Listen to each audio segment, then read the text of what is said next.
Jeg kan tage folk, det var... Yeah, you have to click the link that I sent on Skype to get access to it. Or else, because that's one of the ways you can get invited to a created game.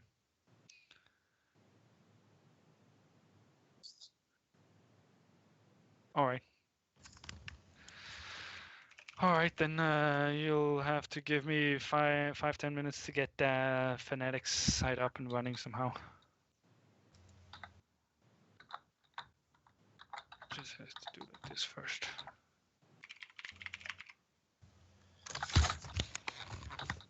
Can I do this? And then...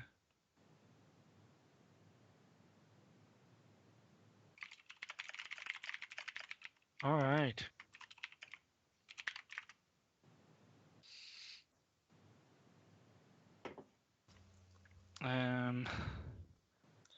But I need shape. I'll be right back. Durst. I don't know. So if I make this. Kaizen, did you mute yourself? Oh, okay. All right. Let's see. Oh,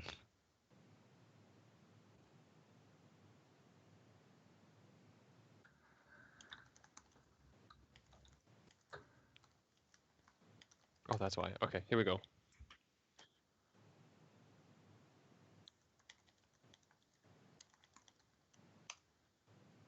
Right, be right back.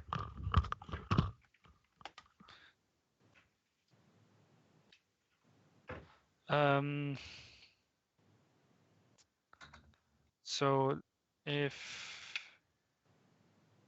I don't do that,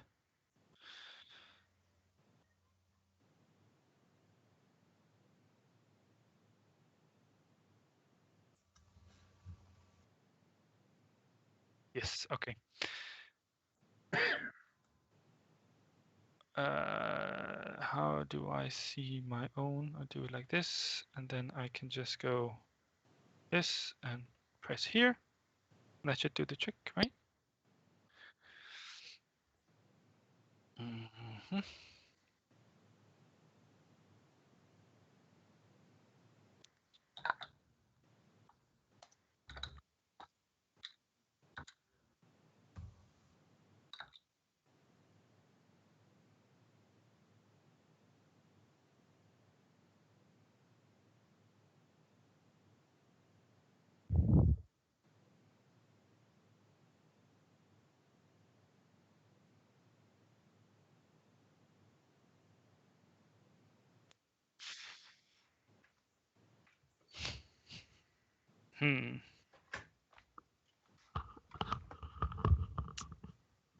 All right. I think I've got mine under control. I'm just too lazy, so I'm gonna do. Yeah, but schematic see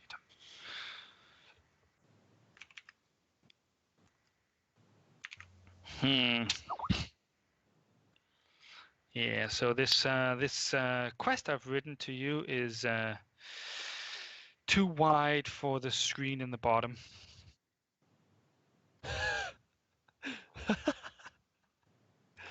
But if you're all ready, I think we are ready to go. Yeah, I think so.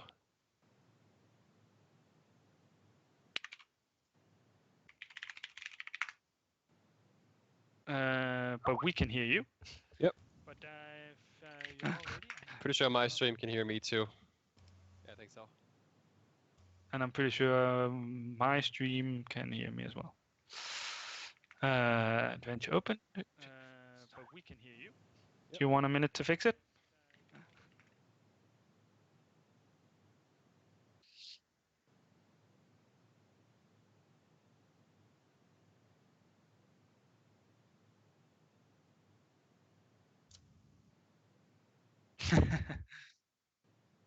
There you go.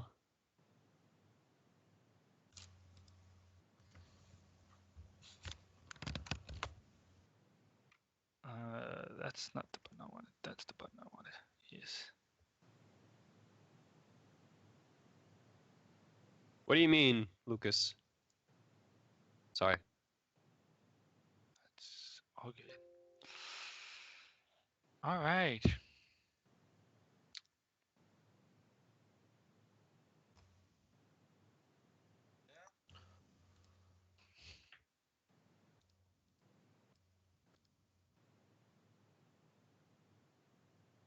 Make a little trick there.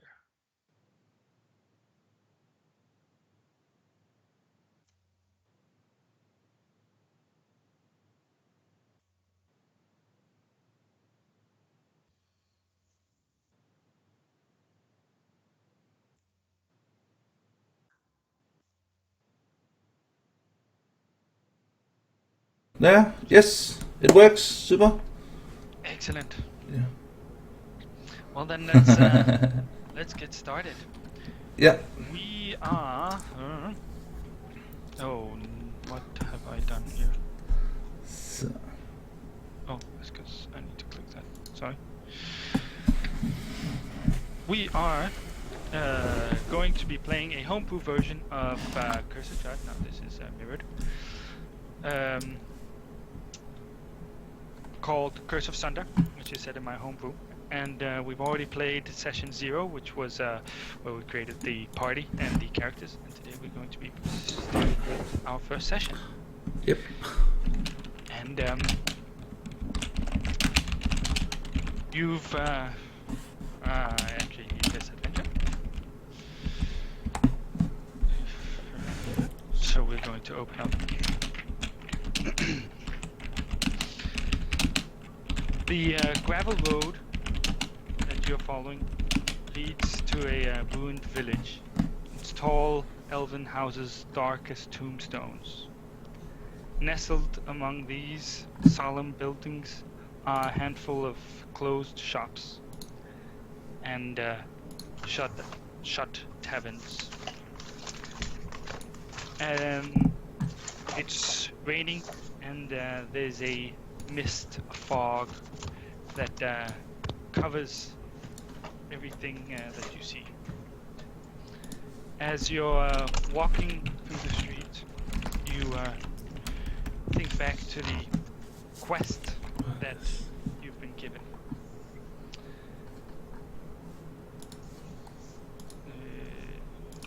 Click it. Thank you.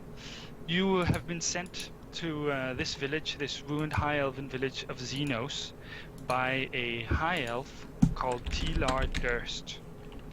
And you've been sent there to discover, to retrieve his family heirlooms. These jewels called Rose and Thorn in Elvish. And on your journey to Xenos, you learned that these jewels are actually his 2 grandchildren, called Cartelia, which means rose in Elvish, and Ereg, meaning thorn in Elvish. And you're supposed to bring these 2 elven children back to Durst alive, if they're still alive. If not, then at least find out what happened to them. And our band of 4 heroes, the heroes of the Freelance, march down this gravel road into this ruined city. And I'd like you to describe yourselves in the order that you come marching into the town. I would imagine that Morad would be walking first, or was it Krella who's scouting ahead? I think it's Krella, who was the scout, and then probably Morad, my character. Then Krella, if you could start by describing your character. Imagine that a camera's looking through this ruined elven city with rain and mist, and it's close to evening, and then it sees your character walking by. What does your character look like? Well, my character is an half elf dressed in hide skins, on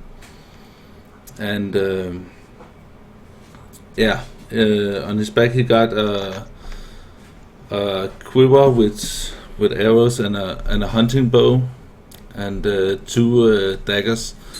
And at his side he has a wolf companion, a wolf, who follows him and stay close with him all the time.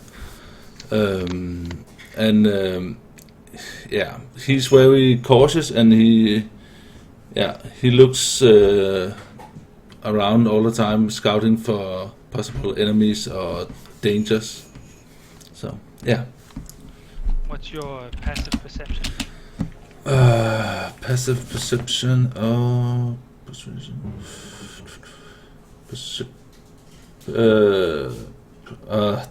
2 seconds.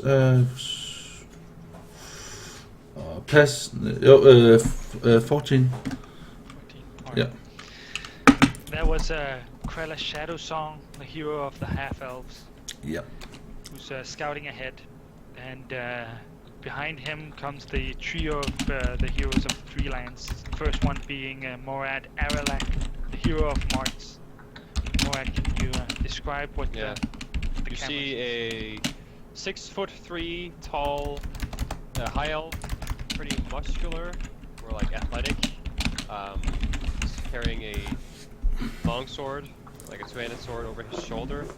He's around 190 centimeters or something in our centimeters.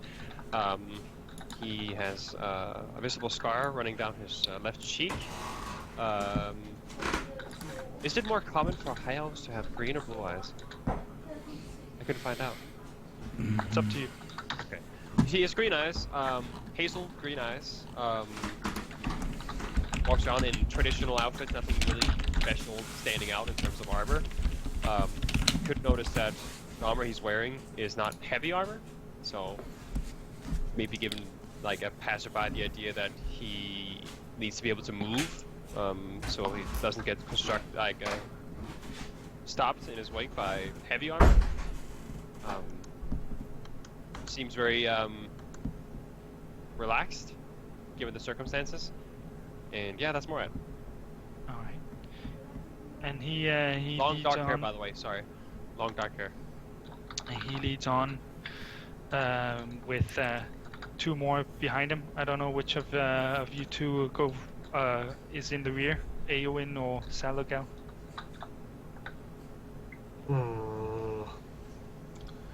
I can come next, I guess. If you like to pick up the rear, I win. Yep, Yeah, sure. I wouldn't mind that. Then we have Salogal Liara Lorarius, the hero of Cronio. Yeah. Behind Morad is an even taller woman of the race Goliath, which is a sentence from giants. She is 7 foot 2 inches tall. That's around 2.15 meters, I think. Can you just give it 2 minutes because the stream crashed. Ja.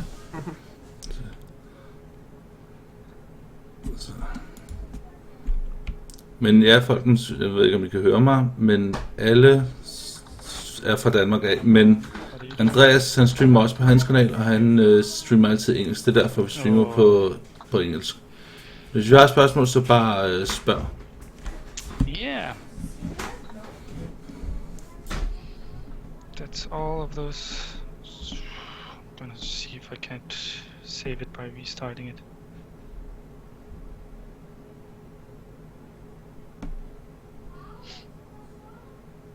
Well, if the 2 of you, Christian and Andreas, are streaming, then we can keep on going. So continue with your description, Salogal. Yeah, sure. Yeah, where did I stop? She's over 2 meters high. She's, for those who know Goliath, she's not that strongly built, but tall. She has a palish grey-toned skin and long and blonde hair, which is not common for Goliath, who tend to have dark hair. Her eyes are bright blue, kind of glowing in the dark. and she is wearing this leather armor and some ropes covering her in the rain. And she's playing pan flute silently in the middle of the party to enjoy herself. Yeah. And bringing up the rear, we have the hero of Winterball. Yeah. Ewan is a wood elf. He stands around 5.6 feet high, which is around 1.7 in meters. He is light and nimble in his movement. His light brown hair keeps blowing in his eye as they move along the path, only kept down by the pouring rain which emerged from the heavens. So he looks rather drenched with all the water, and his hair keeps clistering to his face. He is currently wearing a long cloak which is scuttering in the cold weather. Need any more? No, but this stream stuff is, yeah. Again, I was not aware I was going to stream this time, but I can see that from now on I'm going to have to be the one streaming, since none of you are streaming on Twitch. Streaming. Yeah, but you're not Twitch. streaming on Twitch, so we have a shop who we're being sponsored by, Fnatic, as you can see, and they would very much like to be streaming this, but they're using Twitch, which is giving us a few issues, so we're just going to be taking a short break. Why is Christian not streaming on Twitch? He's streaming on YouTube. He's got all his views on YouTube as well. Oh, Yeah, okay. it's because I use Restream, but I can't make it work with the old OBS. That's the problem. So.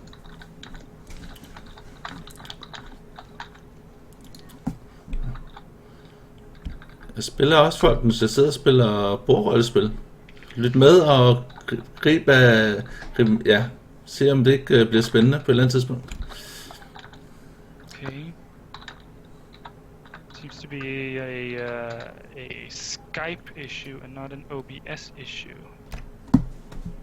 Or rather a combination of the two. My OBS can't find Skype anymore. That's why it crashes and drops.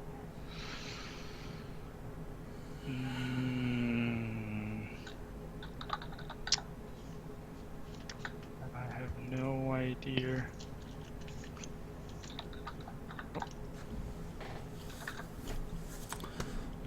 That might have fixed it. Oi. Niklas, det er fordi vi lige er i gang med at lave sådan scenen. Altså nu er vi kommet til den her forladte by, og nu skal vi have fundet de her to juveler, som er to børn. Så skal vi se om de er døde eller levende. Det er det vi skal til at finde ud af nu. Der skal nok ske noget, Niklas, bare roligt. Vi skal lige bygge op til det, bare roligt.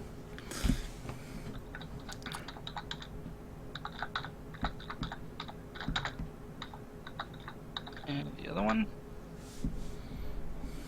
Side. Okay. Okay. Yes.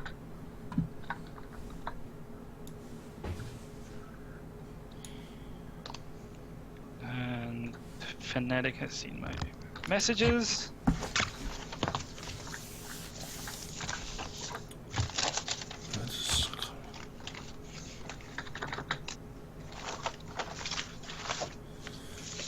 All right.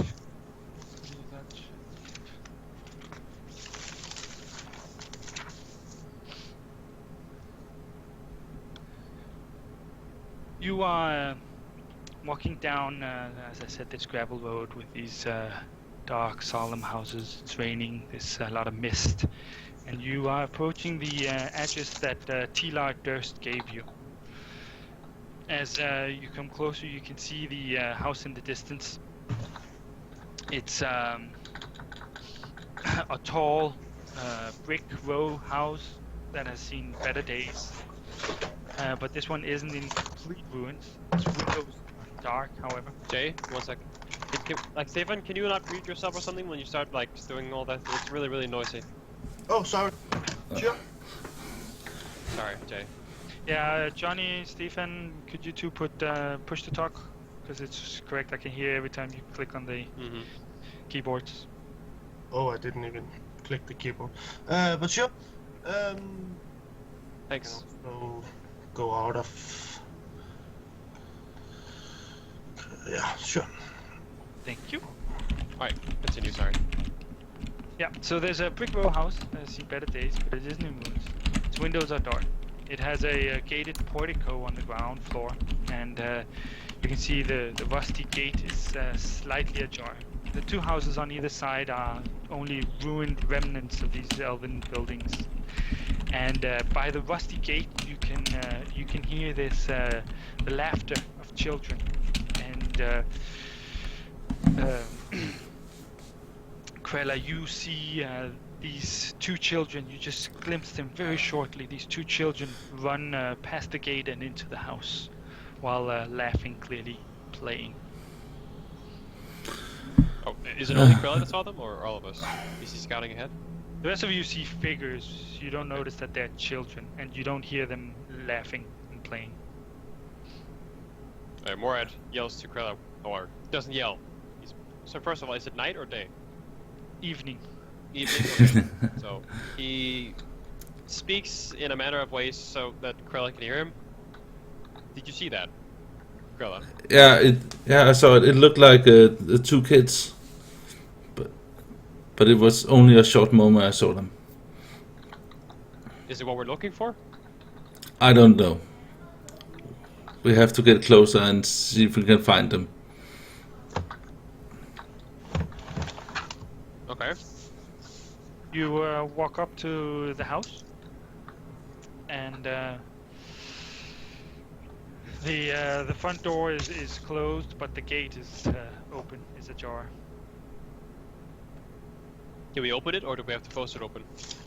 You can go into the portico through the gate, and if you want, you can try to open the door. Any other instances anywhere? Could we climb the wall? There are windows. You could try to climb the walls. The windows are all dark. But yeah, you could try that instead. The description of the children are the one that we seek. You didn't see them, so you don't know. Yeah, I already asked that. No. So Morad is going to try and open the door. Open the portcullis. Alright, well, you make your way through the gate, and as you push it, the rusty hinges shriek as you open it. You can see oil lamps that hang from the ceiling in the portico by chains that flank the set of oaken doors. And the doors are Johnny? push to talk, please.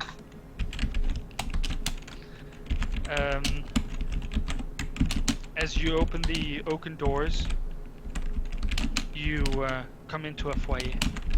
The door creaks, and you can see a room with a banner on one side, a kind of coat of arms, and this one has a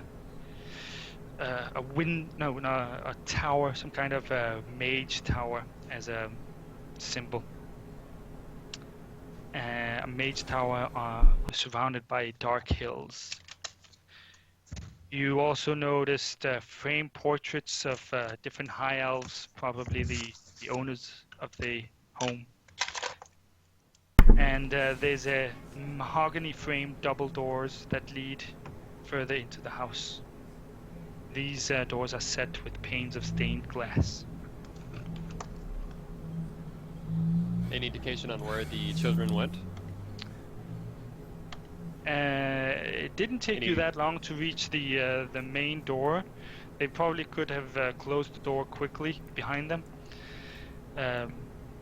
And there's only one more door that leads further into the house, so you're guessing that they must have gone further into the house.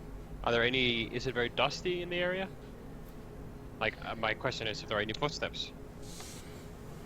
No, there doesn't seem to be any footsteps. It's not very dusty.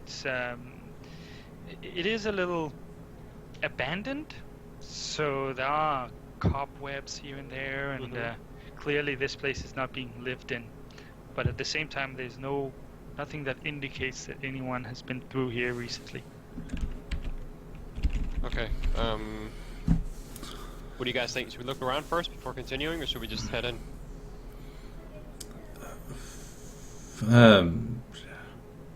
It is a normal house, isn't it? Yeah. I was just curious if there's anything around, or should we just keep following the kids down? Should be an abandoned house, yes. Abandoned house, like spooky. Spooky house, but no footsteps. No footsteps. But we are. But You are we can sure look that they're there? for signs if you want. You can roll a survival. If you want, you can even roll a group survival check, so that the whole group starts looking for signs of these children that Krella saw. That's it's been so long. 1d20, right? 1d20, and if you're not proficient, then it's just your wisdom modifier. 20.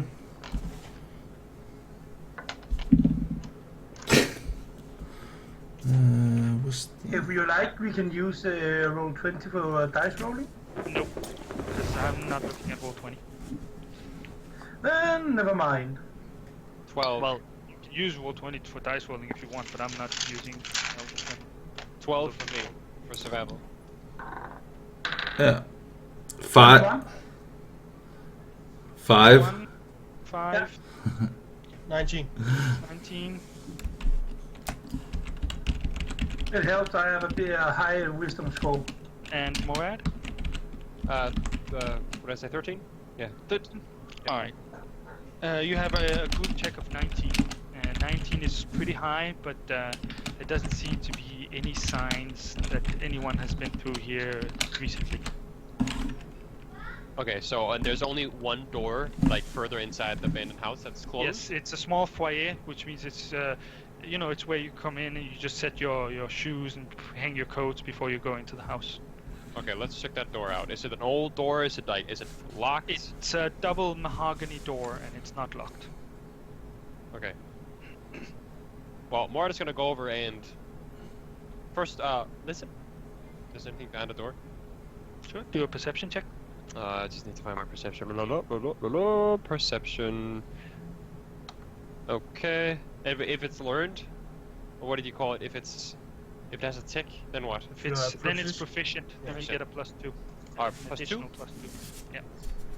Alright, so +4 in total, or what? You said +2 and an additional +2.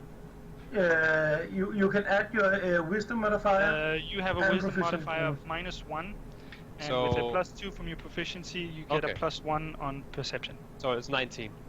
19 on your perception check. That's pretty good. It is eerily quiet beyond the door.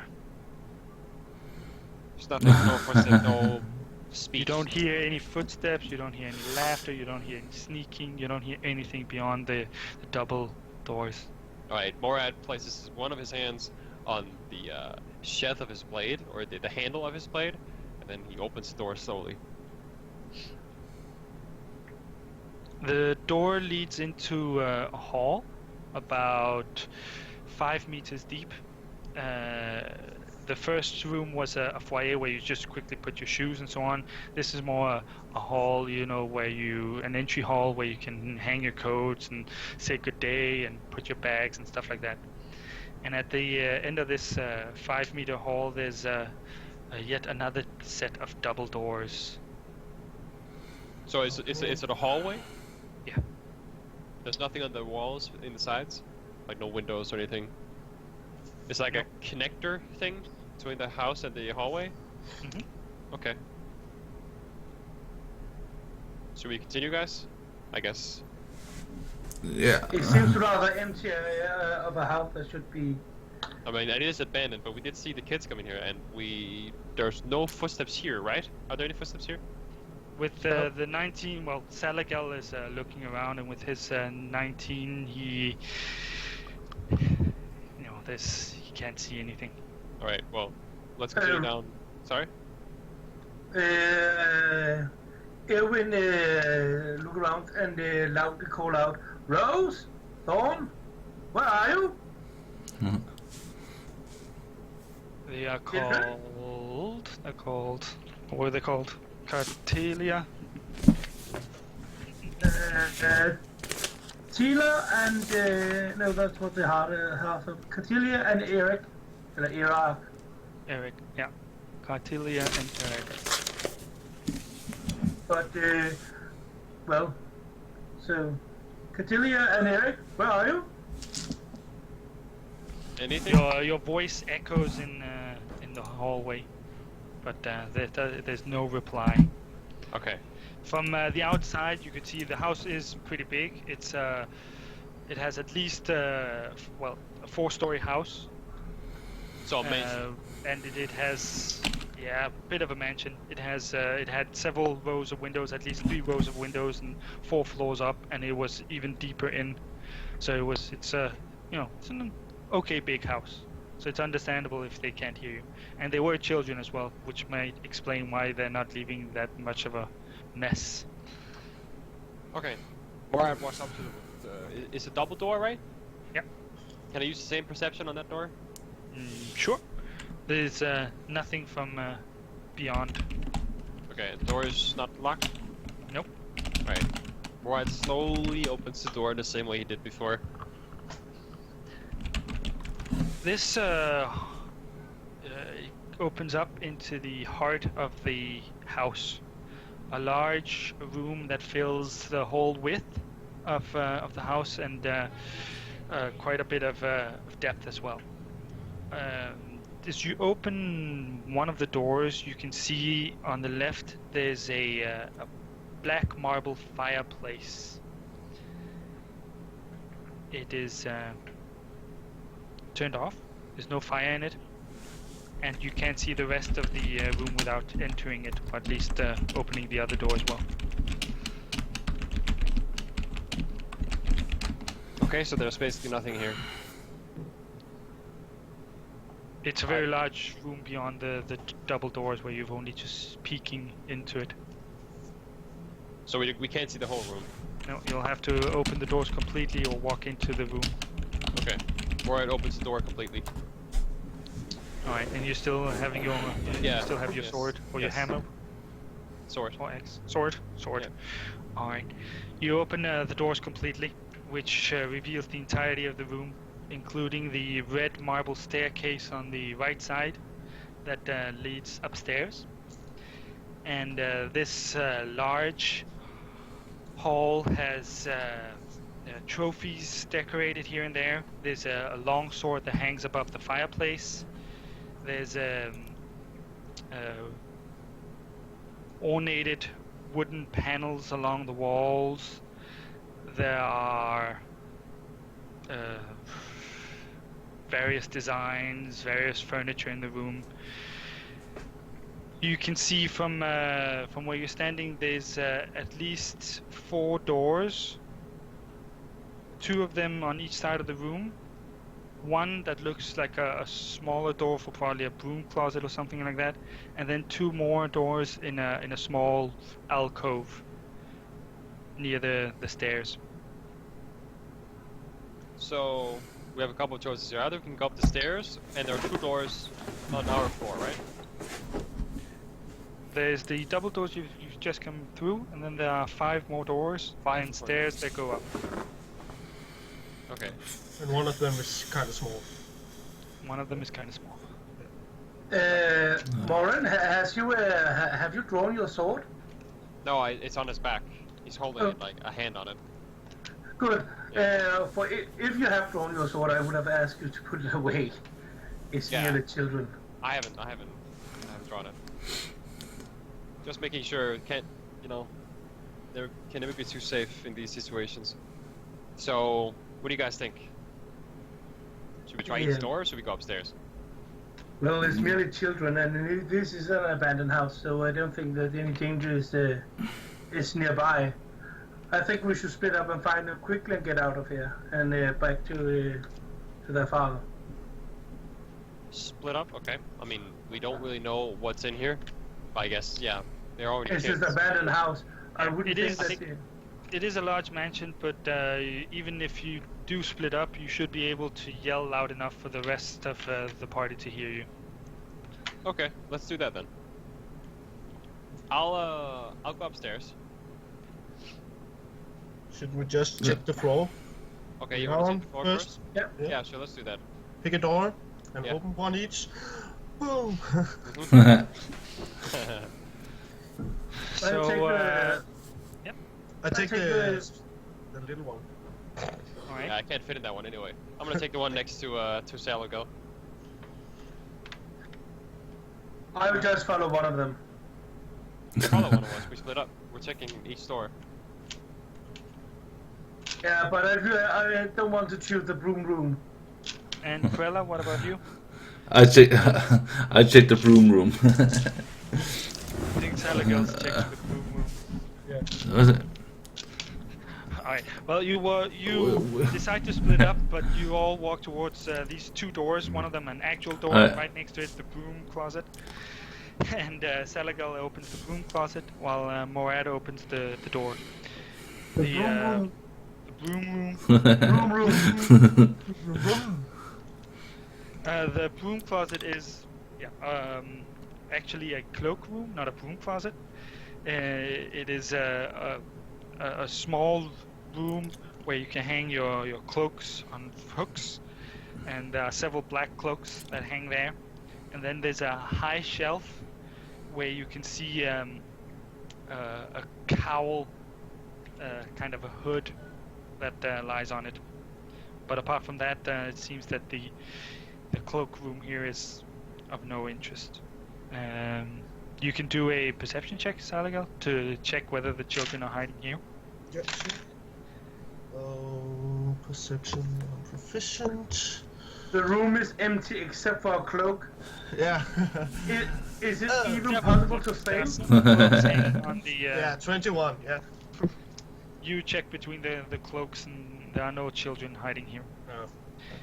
And at the same time, we have Morad, who opens the door to the dining room.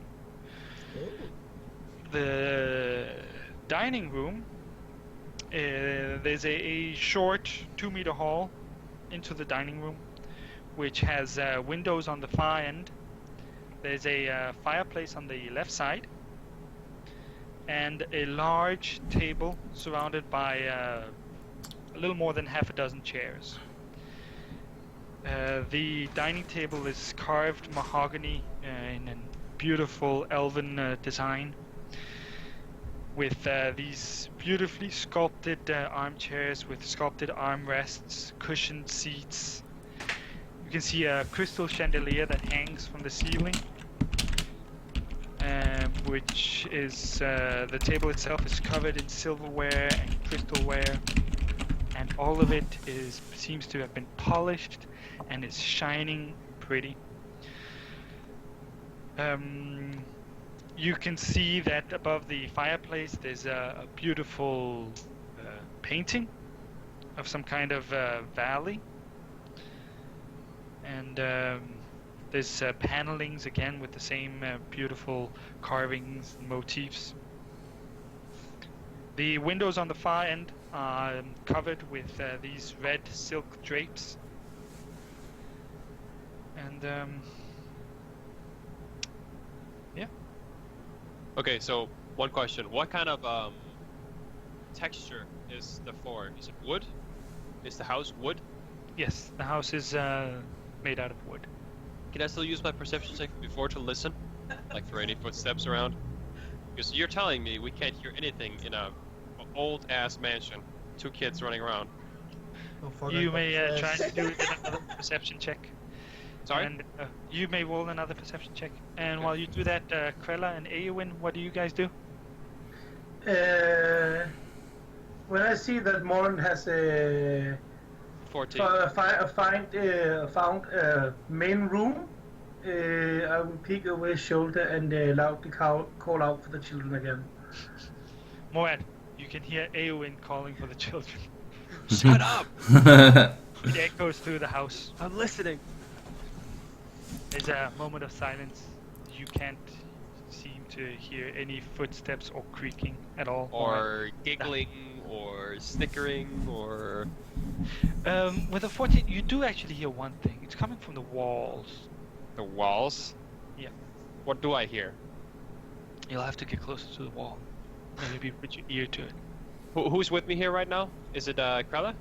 Awen is looking over your shoulders. Krella is behind you. Okay. Salagel is standing not too far. Alright, so Morad turns around and he does this. He holds his hand on his blade again and he walks slowly over, places a hand on the wall, and leans in and listens. You can hear what sounds like scuttling. It sounds like there may be rats in the walls.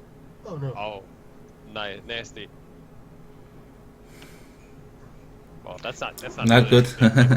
The dining room actually has 2 doors, and those are the 2 doors, that go on each side of the cloakroom. Which means there's still 2 more doors in the main hall, along with the stairs that go up. Unless you want to search the dining room some more. Krella, what do you do while all this is happening?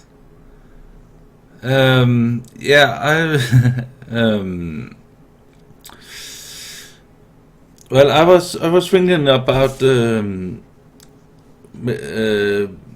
making a wolf see if Your wolf has also a skill, if I recall, survival. yeah. Correct? And you roll your wolf's survival check with advantage. Yep. It's just D20 or Yes, D20, and it has it actually only has +1. Right. So you roll twice, and you use the highest value Right. that you roll. yep, 5 and 14. Your wolf sniffs away and sniffs away and sniffs away while the others are doing all their stuff. But it seems that the house has been abandoned for a very long time. Whoever you saw run into this house doesn't seem to have actually been in this house. Ghosts. Yep. Specters. Oh, my character's not smart enough. Then. But you are all 4 gathered in the main hall, and so far you haven't found anything. Well, shall we split up? 2 do the diner room, and 2 move along the hallway to wherever this is before we move upstairs. Or shall we split right now and 2 take this floor level and somebody move up? To I think we should check the ground floor first before Yeah. we move up. Ground first and then move up. Yes, I agree. May I suggest one stay in the hall room, guarding the stairs and this main room, so they don't leave? Yeah, good idea. Who wants to do that? Morad usually takes the front, so he's not good at staying back. I can do that. I'll sit by the door and play some chilling child music. Good idea. Yeah. Salagel sits down close to the exit and starts playing this eerie, creepy tone. You can hear the rain is falling down outside and hitting the wooden walls and the windows, echoing through this empty house. So Krella and Morad and Awen, you still have 2 more doors to explore on this floor. Shall I move in and check the diner's furthest door? To the west, I think? You want to check the dining room? Yeah. Well, I will open the doors in the hall to see where they lead. You open. You can open one of them, the left or the right one. I will do both in continue. Yeah, but which session. one do you open first? Left. Left. All right. Trella and Morad, what do you do? Do you follow Awen or do you do something else? Well, didn't we agree to split up? Yeah, we agree. Let's check where the door leads before we move any further. And if they have a hallway, we can figure out where to go. If there's only a room like a kitchen, I think perhaps Okay. the door over there. That would be pretty, I hope, fast to investigate. Alright, let's do that. So you stick together to check what's through the two doors. Mm-hmm. Well, without actually exploring the two rooms, you can see that one of the doors leads into the kitchen, and the other door leads into some kind of hunter's den. How many hiding places are there in these rooms, especially in the hunter's den? You'll have to explore the room to find out the amount of hiding places, but from a quick glance, there's plenty of hiding places in both rooms. With a scythe, you will turn around. Well, I will take a look, a peek in the hunter's room. Okay, I'll take the other room. Perfect. Cruella, would you say stand out? No, that's not Cruella. That's it. Well, it is. Cruella, would you stand out here, and if the children move past, will you find them, catch them? I'll catch them, or my wolf will. Yep. Just don't eat them. Yeah, Saligal is sitting, not even 5 feet from the door to the hunter's den. I will roll a perception check, and yep, that's perfect. 11. All right. Morad, can you roll your perception check as well? And Krella, what do you do? Well, for now I just stay behind. If there's no more doors, then there's no reason for me to enter any of the rooms. If the other two are already in there. You stick with Saligal Yeah. while he plays his eerie tune. Eowyn, you enter the oak-paneled room that looks like a hunter's den. Mounted above the fireplace is a stag's head, and positioned around the outskirts of the room are 3 stuffed crocodiles. You see 2 padded chairs draped in crocodile skin that face a hearth, with an oak table between them supporting a cask of wine. There are 2 carved wooden goblets, a pipe rack, and a candelabrum on the table as well. A chandelier hangs above a cloth-covered table, surrounded by 4 chairs in the other part of the room. There are 2 cabinets that stand against the walls that you check as well. The east cabinet sports a lock, so you'll have to either destroy it or pick the lock. And the other cabinet is unlocked and holds a small box containing a deck of playing cards and an assortment of wine glasses.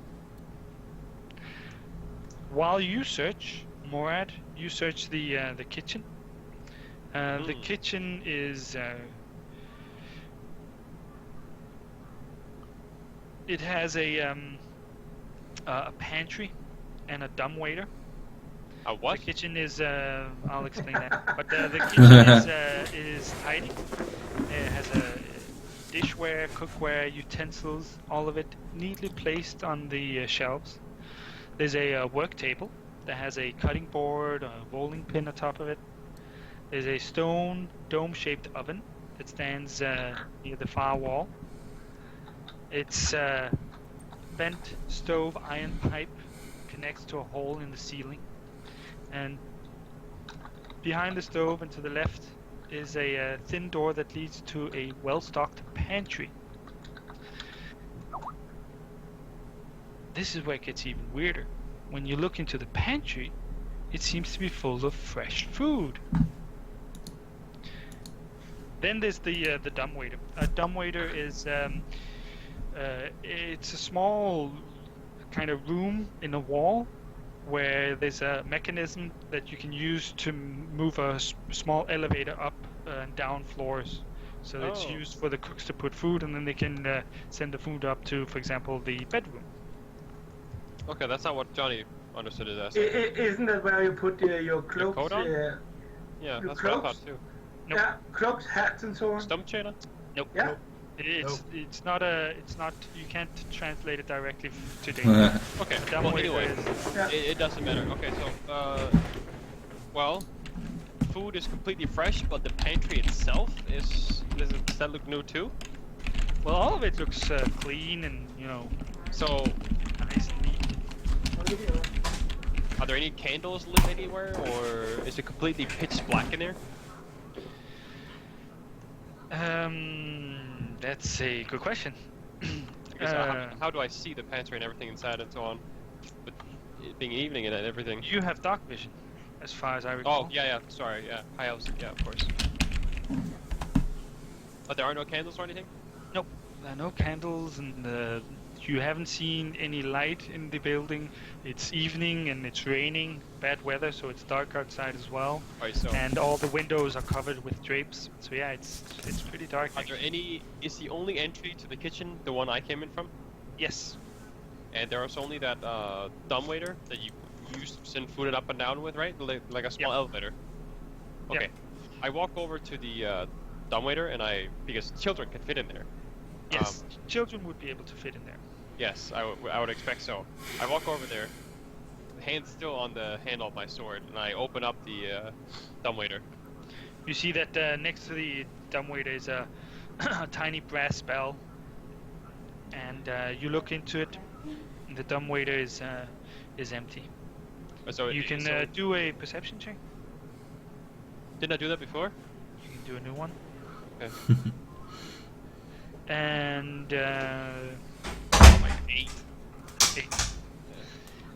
the dumbwaiter seems to be empty, and you Is don't hear dumbwaiter- any sounds. Is the dumbwaiter, like the stuff you put food on, is it on my level or is it on another level? Like the thing. It's on your level. Okay, so It's a wooden box, 2 feet 2 feet wide. okay, and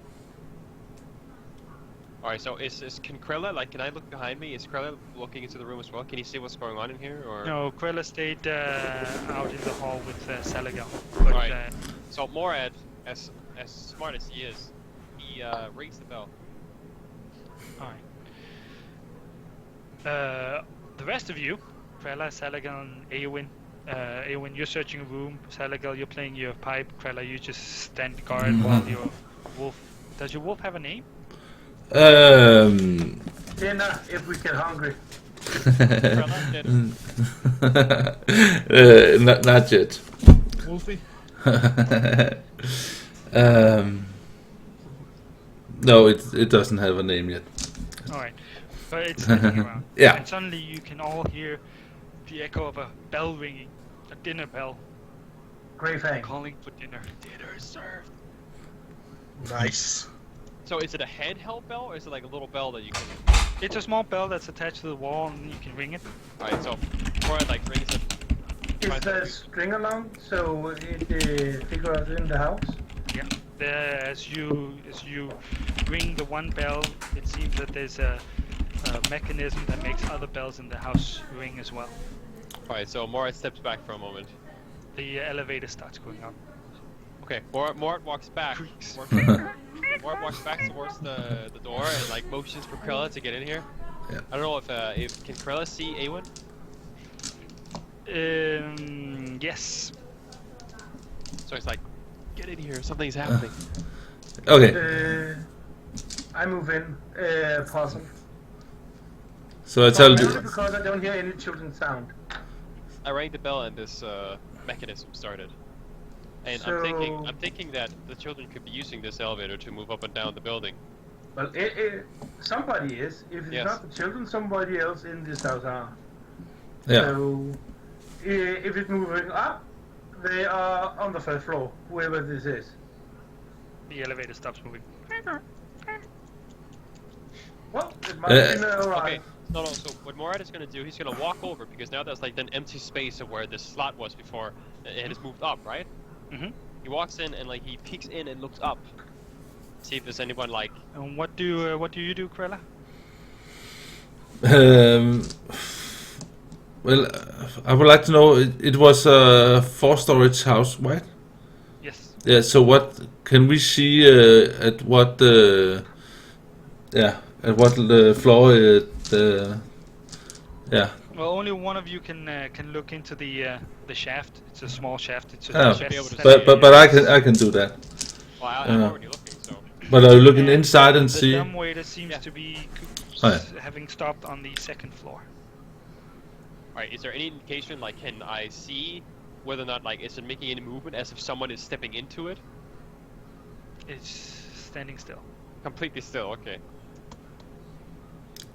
Who was the smallest one here? That would probably be me. You None of probably you can't, are right? small enough Okay. to fit into the dumbwaiter. Only one. I'm thinking we go to the second floor and leave someone down here in case they take the dumbwaiter down here. But another thing Morad wants to mention is that the pantry next to us is full of food. He points at a door about 5 meters on the opposite end of this neat kitchen. Yeah, I mean, obviously, I'm thinking that this is what the children use to keep themselves alive. So, But I'm thinking this is where they would come if something is up. So I think someone should stay down here, or two, maybe even stay down here, in case because there's 2 children. We need to get a hold of both of them. So 2 people should stay down here, and 2 should go upstairs, I think. But are we sure it's the children are here? I mean, we can't. You saw it yourself. I saw them. I know, but we can't hear them right now. And my wolf couldn't. He can't smell anything. So are we sure that the children are here? I mean, your guess is as good as mine. This is the best lead we have right now. And it's the correct address. It's the address that Tila Durst gave you. Yeah. So Oh, yeah. there is something on the second floor. So what's going on? I mean, the children could be hiding, or they could somehow be masking their scent or something from your wolf. One of the portraits in the entrance was actually a portrait of Tila Durst. All right. So it's clearly the It's the right address. house. Yeah. Right, so everyone agree we should again what I suggested, or any other ideas? Like, I think that we should move up to the second floor, and I don't think the children would go into the dumbwaiter. and go down, you mean? I mean, they might want to escape from us. You sure? But even if they did, only one of them would fit. Yeah. That's true, but if we lose one, we're gonna have to look for a long time for the other one as well. But I guess, well, I don't know. That depends, I guess, how close they are to each other. As they're discussing, suddenly a light comes from the back of them. As I walk into the room, because I have no dark vision, I put on my light. Oh, yeah. And I go, what are you doing in here? With a very feminine voice.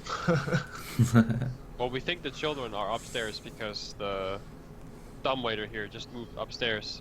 Let's go get him. Exactly. Yeah.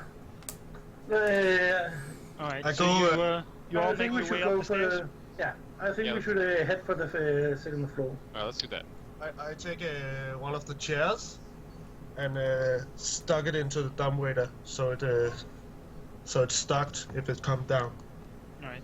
Good idea. As Yeah. the rest of you leave the kitchen, Salagal goes to get a chair from the dining room, comes back with it, and goes into the kitchen, stuffs it into the dumbwaiter before you all make your way up the stairs. The stairs lead up to the second floor, and they continue up towards the third floor. But the second floor, there's a landing there with these unlit oil lamps mounted on the walls of this very elegant hall here. There's a mantelpiece, and above it there's a wood-framed portrait of the Durst family. The father, the grandfather that gave you your quest, his son and daughter-in-law, and then 2 more children. Probably the 2 children you're looking for. And cradled in the son's arms, you know, the father, the father. You see a baby, which the mother regards with a hint of scorn. Furthermore, Wait, one more time? Sorry, could you repeat that, the last sentence? The mother is looking at the baby that the father carries in his arms the picture. with a hint of scorn. Yeah, in the Okay. in the painting. So a very interesting painting above the mantelpiece. There's also suits of armor that stand flanking a door on the left, and 2 suits of armor standing flanking a door on the right. Sorry, these are double doors. Each of these armors have been designed with helmets to look like the heads of crocodiles. The doors themselves are carved with shapes of children dancing. And there's a cold draft that blows Please? above. In Blizzard? Yeah. Okay. It looked like you have found the children's chambers. Well, the kids' room, yeah. Yeah. But do you There's feel actually that? an extra door just by just as you come up the stairs. There's a small door that leads into a room of some kind. You're guessing this is the room that the dumbwaiter goes up to. Alright, Morad, first thing he does, he looks around for like any conspicuous like entry to the dumbwaiter. Are the walls covered? Are there any holes where the dumbwaiter Nope, could it's be? all in a very good state. But you'd guess that the dumbwaiter goes up into the room that you can find behind the first small lone door. Okay, so and there's apparently some. What did you call it? A wind? Yeah, Breeze, A breeze. draft. A draft. Yeah, a draft. Right. What does this? Does it smell like oil or something like that? Is there any sign of life anywhere on this floor? Try to do a perception check. How about you, Krella? What do you do? That was nice. 24.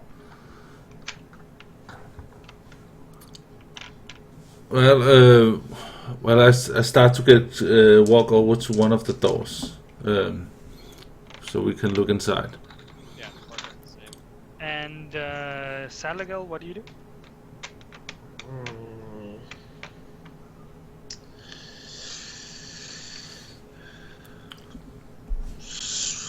I go for expecting the armors. What? The armor. Salagal, do an investigation check. Eowyn, you rolled a pretty high perception check. No, you would say there's absolutely no life in this house. This house seems to be completely deserted. There's no smell of oil. There doesn't seem to be anything lit. It seems to be an abandoned house in a ruined city. But it's very clean.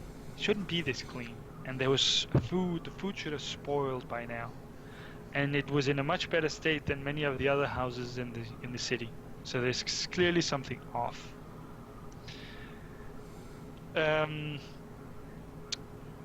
Krella starts walking towards one of the doors, and Morad follows.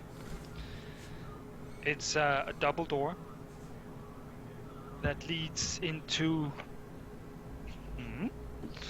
a library.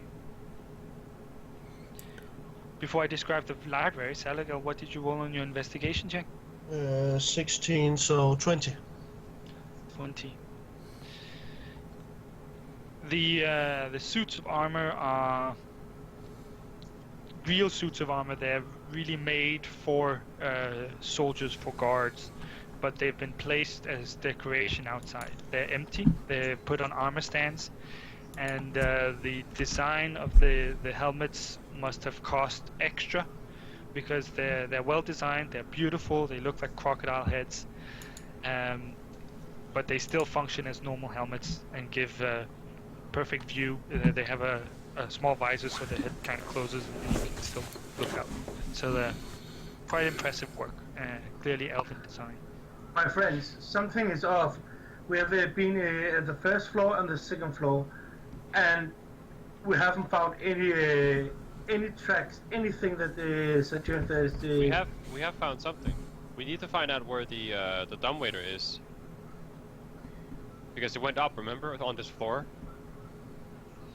The dumbwaiter, you guess was behind the first small door that you encountered. The double doors that Krella just opened leads into the library, where there's red velvet drapes that cover the windows. There are 4 windows on the far side. And there's an exquisite mahogany desk and a matching high-backed chair that face the entrance and the fireplace, which is on the left side, above which hangs a framed picture of a tower that come out of this hilly landscape. Situated in corners of the room are 2 overstuffed chairs. And there are these floor-to-ceiling bookshelves that line the walls on the right. A rolling wooden ladder allows one to more easily reach some of the higher shelves. This is what Krella you see as Morad and Eowyn talk to each other, and Salagel is investigating the armor. Well, actually, in that case, Morad would have gone to the small door instead, because he's very curious about the dumbwaiter. Don't know if I can change that. Or just turn around and walk towards it now. Yeah, you noticed the door, and oh yeah, of course it's behind the door. Yeah. Stupid Morad. I think something is off. We haven't smelled or seen any light, any sign of anything. Even children would put on some light. Whoever is here would have made some effort of being alive. Or whoever wants not to be found would obviously not put on a light. Maybe they're hiding. Do you enter the library, or do you want to check the other door? I just think we need to be cautious. Well, it depends. Are there many hiding spots in the library? Yes. There's you could hide under the desk, you could hide by the fireplace, or behind some of the bookshelves, or some of the chairs. Okay, I think I will walk in and see if they're hiding in there. Alright, do a perception check. Yep. Salagel, what are you going to do? I guess I was expecting the armor in front of the door we just went There are into, right? 4 armors, 2 on each side of the double doors. Yeah. If they look alike, I'm just looking at one of them and then follow into the library to watch how elderly place their books. I will go to the doors with the children on. I'm gonna go through the door that leads to the dumbwaiter. Cruella, you search through the room as well, I guess? Yep. You don't just walk in and look. Can you do an investigation as well? Yeah. One sec. What was your perception? 14. Eowyn, do you follow Krella and Salagel into the library, or do you follow Morad over to the small door? I was thinking more in line that they are probably in their room. So if my assumption is correct, I would think that the door with the children on is the children's room. So I will go and call out to Catelia. Eric, are you there? Eowyn's voice keeps echoing. Yes, Morad. Did we wear the armor? Interesting. Just wanted to know that. But anyway, so Morad is... I'm sorry, was you it my can turn? easily wear the armor. Okay. Morad, you open the small door, and you understand why this is a small door compared to the 2 double doors, because it leads into what appears to be a servant's room. An undecorated bedroom that contains a pair of beds with straw-stuffed mattresses. At the end of each bed is a footlocker. You can see tidy uniforms hanging from hooks in the adjoining closet on the left side, and the dumbwaiter on the right side. Morad walks over to the dumbwaiter. Looks for a bell. There's a bell. He looks inside the dumbwaiter. Actually, it's not a bell, it's a button. It's a button. Here, there's a button. Okay, so that probably makes Morad think that the system is not like automatic. Someone must have pressed that button. So Morad looks inside the dumbwaiter. Don't know. Do you want to try and press the button? No, as I said, he's looking inside the dumbwaiter first. The dumbwaiter is empty. It's empty. Okay. Murad walks out again, and he looks at the big red shiny button, and he presses it. Yeah.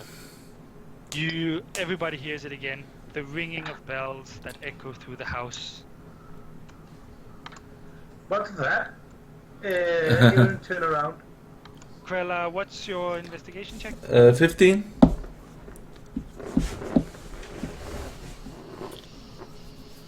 Krella, and what are you doing, Salagel? I'm helping looking in the... Can you do an library. investigation check as well? Yeah. Plus 4, so 16. You're looking through the room, and you notice a book on one of the bookshelves that is out of place. Ooh. It's a red-covered book with a black spine, but it's clearly not a book. It's just been made to look like a book. But before you get to inspect more, you hear the bells ring through the empty house. Ooh. So like the doorbell? Or the bell? The same bells as you heard down in the kitchen. Okay. Ewan goes out. Did any of you hear this? There's clearly none of the... was there anybody behind the doors that I was looking through? You, did you actually open up the other set of double doors? Leading into the assumed children's room? Yeah. It is not the children's room. The room beyond is a conservatory, an elegant hall that I can describe in more detail after you've finished being distracted by the bells. Ewan turned around. Well, did anybody hear the bells? I did. Yeah, I heard them too. I'm more interested in the book. So I don't respond. All right. Is there anyone who can hear the children? Or anybody else for that matter? The book is actually a mechanism to open a secret door. Ooh. But it's a door that it simply opens and closes. So once you activate the door, it opens, and then shortly after it closes. Okay. Interesting. Well, we don't know that, so. Also, Morad is fascinated with the button. Yeah. Krella knows. You're yelling out to Eowyn when suddenly the whole bookshelf starts moving. Hey, guys, there's a secret door here. Get in here. Who pressed the button or did anything? I pressed the button in here. Did that do anything outside? I did, I found something. Oh. Get in here! Oh. Come play with me. Okay, Morad does that. Well, is there anything else inside that room, the servants' quarters, of interest? Not in the servants' quarters, no. Okay. Well, you can do an investigation check. You know, spend some time, investigate. Well, no, because the door is just open. Did the dumb waiter do anything? Did it go up or down? No, it just stayed. Okay, well, anyway. Morad turns off stupid button. He walks around and goes back to the others. How about you, Eowyn? The stair was leading up, wasn't they? Yes. The conservatory. I think there could be someone in here. I have found a conservatory. I think we should check all the floors. The others seem more interested in the secret room in the library than the conservatory. But if you want, you can check the conservatory by yourself. I will join the others in the library. I think we should go through this methodically.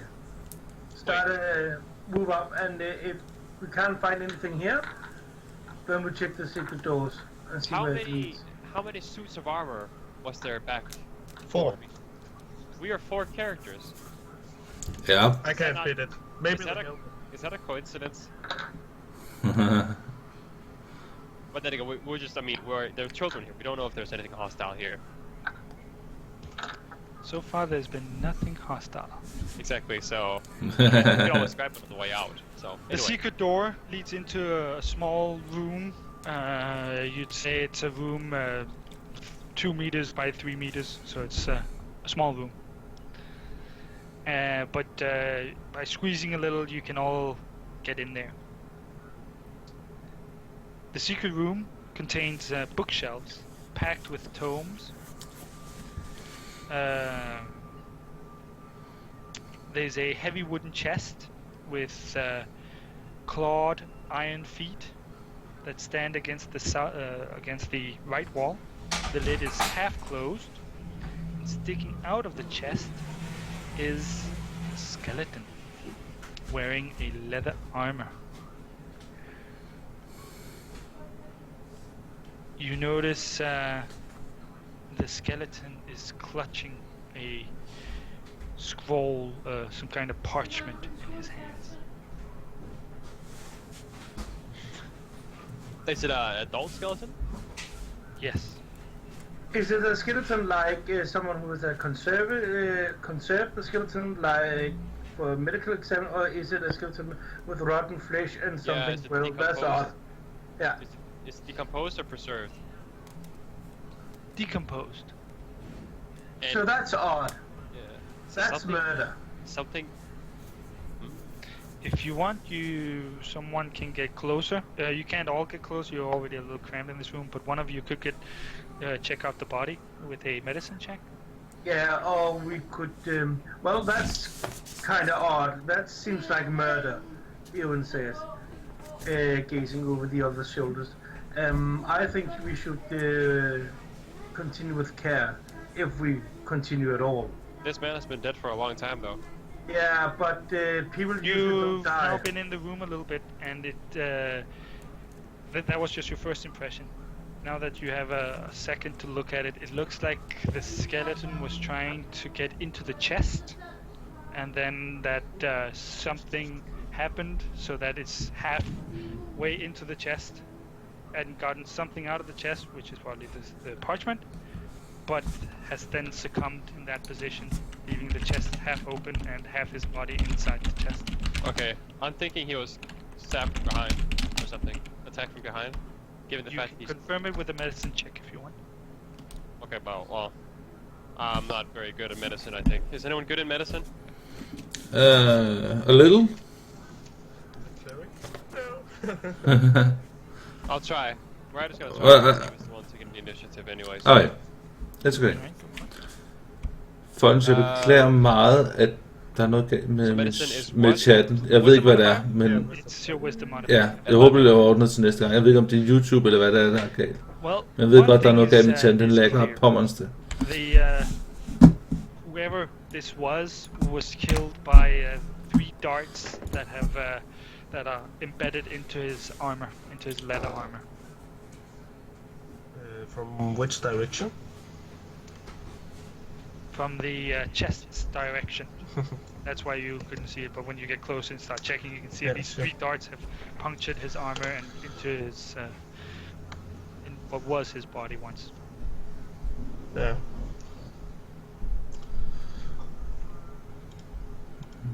Okay. I guess I'm not really in this small room, but try to gaze a look beside the rest of them, and what are you seeing in there? Yeah, what are we seeing? A dead guy. Lots of Oh, bookshelves, lots of tomes, the chest with the dead guy who is holding a scroll or parchment or something. Okay, Morad Yes. looks over. Yeah. Morad looks over to Eowyn, who is the resident cleric wizard type, because clerics read a lot of stuff, and Morad is like, "What's that?" It's a scroll. Okay, so I'm that smart. I know it's a scroll. Maybe you should take it. Morad, Yeah, like, I was thinking more in line that the killing thing there must come from somewhere I think this room could be trapped somehow. Booby trap, maybe? Oh, Yeah. that's true. Ah, What is trap? Smart. Booby trap. Booby traps? If you Let's want, see. you can do a group perception.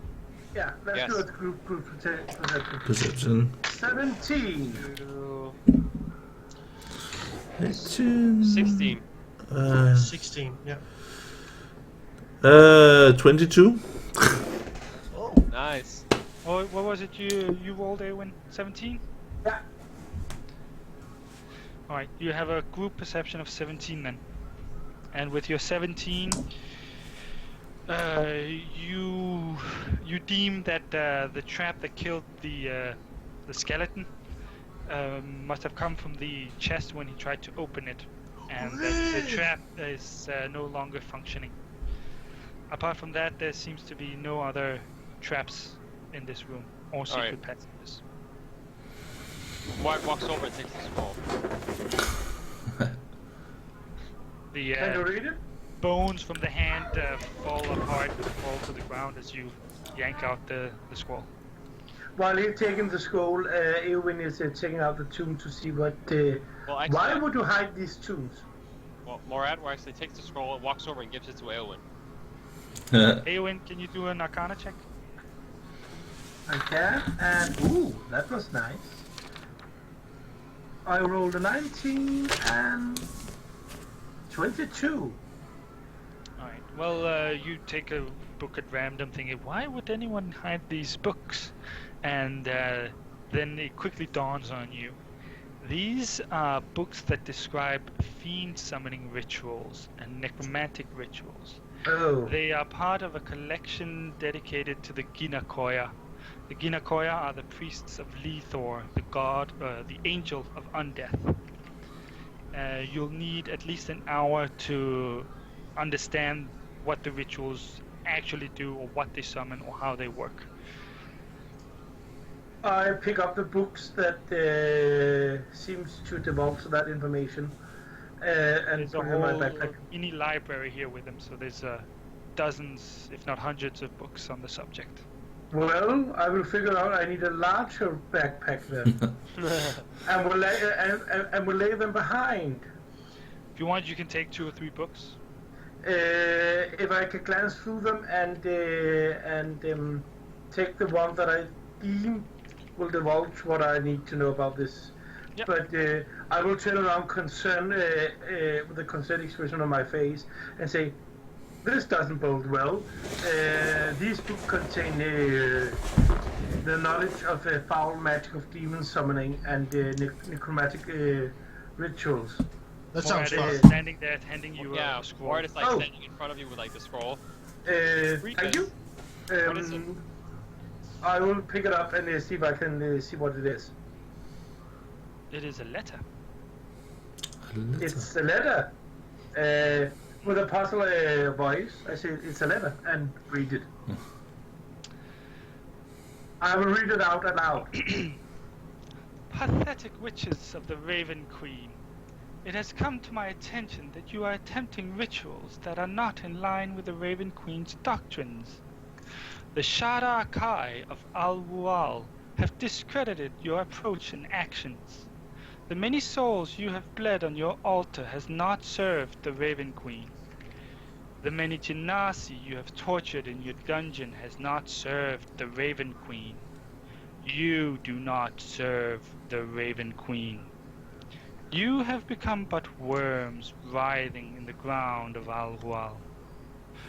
You say that you are cursed, that the Raven Queen has abandoned us all. You are the only ones the Raven Queen has abandoned due to your love for madness. She has punished you with a stillborn son, sired through your vile acts. Cursed by darkness? Of that I have no doubt. Save you from your wretchedness? I think not. I will soon pay you a visit to put you on the true path intended by the Raven Queen. Your leader and dread queen, Sunder. The letter is sealed with a mark. Well, everyone can see that. On the stream, the overlay, in the middle it says Curse of Sunder, and there's a symbol. And that symbol is marked on the letter. Interesting, like a sigil or something, maybe.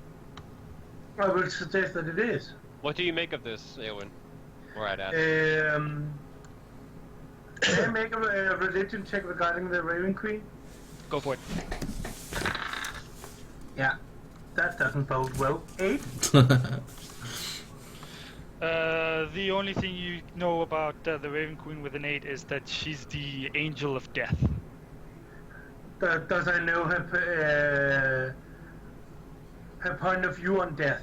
Is she a loving death guardian, or is she a homicidal maniac that you should stay away from? As a cleric, you know that there are two angels of death. There's the Raven Queen and Lethor. The Raven Queen is usually the more benign one, the one that you summon to bring the dead to the afterlife, while the Lethor is the angel of the earth, of undeath, of necromancy. Yeah. Question. Did we see this sigil anywhere else in the mansion? No. Anywhere else? Not on the armors, not on anything? No, it seems that the Durst family doesn't have anything, any direct relations with this Sunder, but that Sunder has sent them a letter saying that she was going to come by. Okay. Morad is gonna walk over to the chest and see, so did the letter come from the person, or was it inside the chest? Like, the are there any other person letters? seemed to have been trying to steal it from the chest. Okay, so But there's letter plenty was- of other things in the chest. What else is in there? The chest contains 3 books, 3 black leather books, 3 scrolls. These are spell scrolls. There are 2 deeds and a will. And yeah. Okay, Morad examines each one of them carefully and sees if there are any sigil similar to that in any of the letters. There's no similar sigils in any of them. The 3 books are completely blank. The 3 scrolls are spell scrolls that Morad can't identify. And then there are 2 deeds. One of them is a deed to the house here. The other one is a deed to some kind of mage tower. And then there's a will. I'm thinking the family would maybe want this deed back. Probably both of the deeds. But, Yeah, true. I don't know what you so found. Morad looks over to Eowyn and motions him over. Can you use these scrolls, maybe? These magical scrolls? I don't know anything about these, so maybe you can take a look. Maybe you could use them. Or maybe Salagal. Perhaps. I will glance over the scrolls. What secrets do they hide? There are 3 spell scrolls. A spell scroll of bless, a spell scroll of protection, poison, and a spell scroll of spiritual weapon. And I believe, Salagal, that you can use one or more of these as well? No. It's a straightforward answer.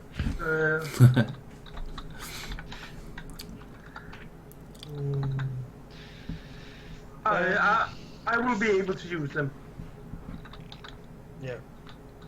I know. Yeah, that's correct. Salagal, you can't use any of these scrolls. Yep. Okay. And what does the will say? The will bequeaths the house and the mage tower to the 2 children in the event of the parents' death. Wait, but didn't the father send us here, or was it the grandfather? Grandfather. Grandfather, okay. This will has been written and signed by the parents and not the grandfather. I'm thinking the grandfather would most likely be interested in this. Sure. Do we know how old these kids are? The children are... Because what... Oh, yeah, never mind. The children are... it says in human years. Yeah. What's the elven equivalent? Elves take what? 5 times longer? They are adult around 110. Yeah, so that's about 5 times they are. longer. Yeah, So but the children are... They're like 30 and 50. It was a scroll of bless, a scroll of protection from poison, and the last one was a scroll of... Spiritual weapon. Okay. So the reason I'm asking is more I'm just wondering who. So the will, obviously, the will would still go to the kids regardless of their age. But why would the grandfather not have anything to do with this? I mean, they can't. Like, he assumes that the children would be able to handle this house by themselves. So he's thinking that the grandfather would probably be interested in these things. But obviously, the most important thing is to find the kids. I'm more into thinking, where are their parents? But it says here that the will, upon the death of the parents, the mansion goes to the children. Yes, Jay? Yes. Yes. So either, I mean, obviously this doesn't mean that the parents are dead, but... No, but if you look at the letter here, it says that they have somehow moved away from the faith of the Raven Queen. And this line here says that they are conducting some ritual in the basement. So, In the basement? Yep, they're doing some rituals, bleeding out people in the basement. Maybe that's why we haven't been able to hear the kids running around the house. They've been downstairs in the basement. If you search the whole first floor, there were no entries into a basement. Not obvious entrances. True. But have we the staircases? I have heard someone use the space under the stairs to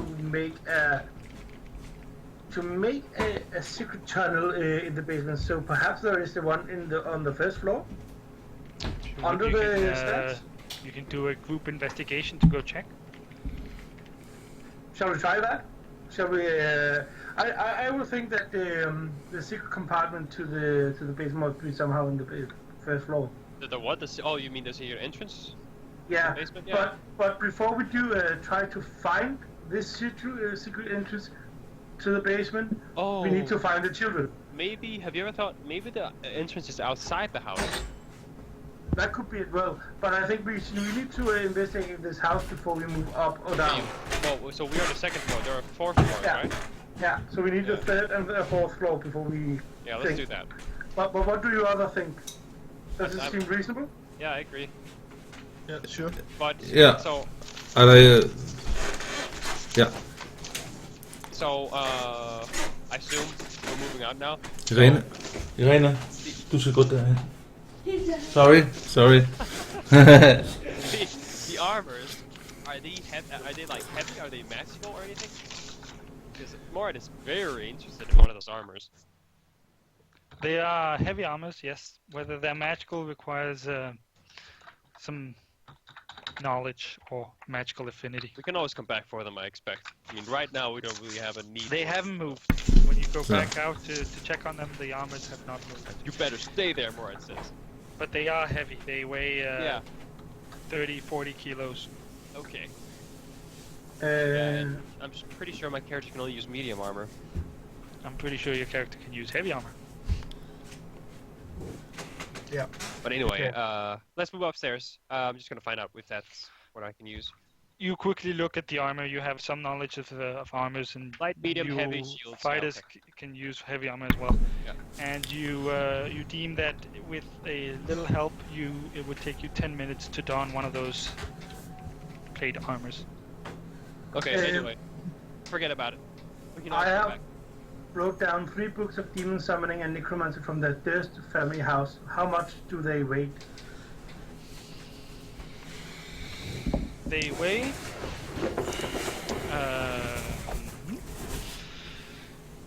They weigh 2 ounces each. like 1 kilo each. So 6 pounds. Yep. Okay, so either I mean, so the staircase. How do we get up to the third floor? The staircase keeps on going up. Okay. Yeah. Let's You move go along. upstairs. Yeah, to the third floor. Oh, the conservatory. We haven't looked in there. I just take a fast but throughout search of the. Do a quick perception check then. Arrow. I'm using all my good rolls for nothing. Unless I find them, of course. 23. 23. I rolled a 17. The conservatory is a large, beautiful room across the library. It is quite large. It goes the whole width of the house and is 7 meters deep. It is probably the largest room you've been in so far. It is, you can see these gossamer drapes over the windows. There are 3 windows in this elegantly appointed hall. There's a brass-plated chandelier that hang from the ceiling. Upholstered chairs line the walls. Stained glass wall hangings depict beautiful men and women and children singing and playing instruments. There's a large harpsichord with a bench that rests in the corner on your right as you come into the room. There's a fireplace on the far end on the left, and there's a large standing harp near the fireplace.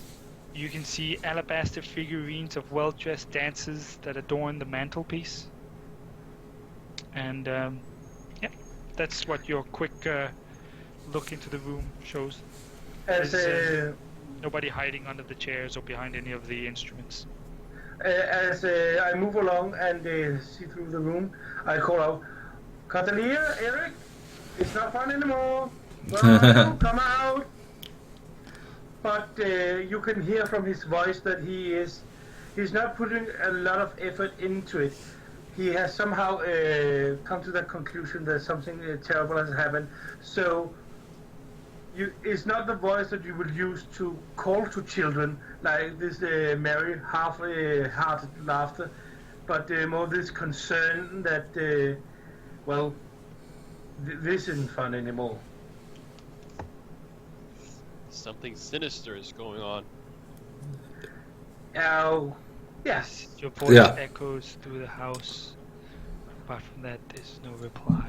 And we're on the third floor now, yes? Yeah, that's the last room of the second floor. Okay, sorry. And you continue up to the third floor. Strangely enough, the third floor seems to be the last floor. Even though you're pretty sure you saw windows that would mark a fourth floor or an attic. The stairs lead up to a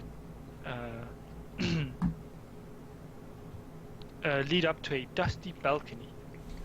You can see a suit of black plate armor that stands against the wall, against the far wall, and this place is filled with cobwebs. Oil lamps are mounted on the oak-paneled walls, which are carved with woodland scenes of trees, falling leaves, and tiny critters.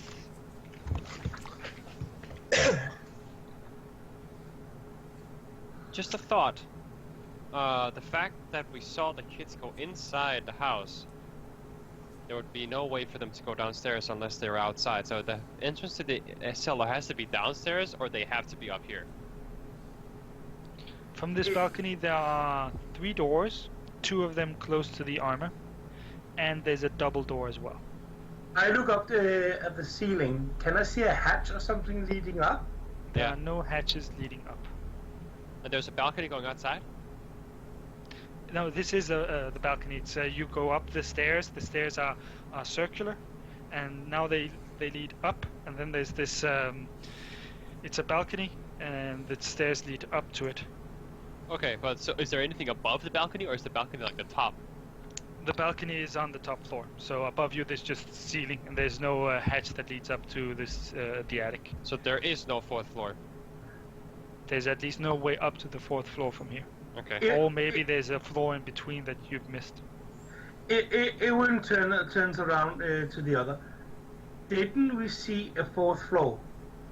Or something could key into a fourth floor? Yeah. Yes, we did. Wait a minute, guys. The dumbwaiter. It goes down too, doesn't it? How far does it? I didn't look down. I remember that. I didn't look down. Nope. Maybe they could have taken the dumbwaiter down. But didn't you? Like- He points over to Sengel. Put something in so it couldn't move up or down. No, I'm talking Yeah, about I like, when we expect got so. in. Maybe they did. Maybe they did it before we got in and just set it up. Maybe they went down with the dumbwaiter, but that still means we still need to find some place to get down. I'm thinking the entrance is outside. Well, you have a few choices. You can explore one of the doors by the black armor. You can explore one of the doors further away from the black armor. Or you can go downstairs and explore some of the other floors. Shall we go quickly around? Look quickly around, then we go outside. I think you may be right. I think now that we're here on the floor anyway, we should real quickly check the doors by Just the open armor. the I agree. doors. Yeah. Salga is taking a quick glance on the armor on the way over to the door besides it. Yeah, I'll take the Open it. the other door. By the armor. Yeah. And Krella, what do you do?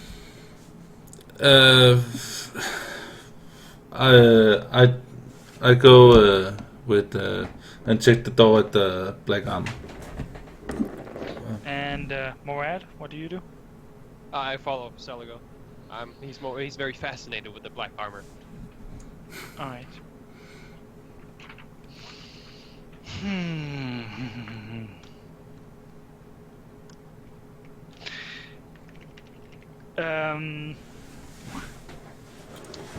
Eowyn, you walk over to the door while Seligal goes over to check on the armor.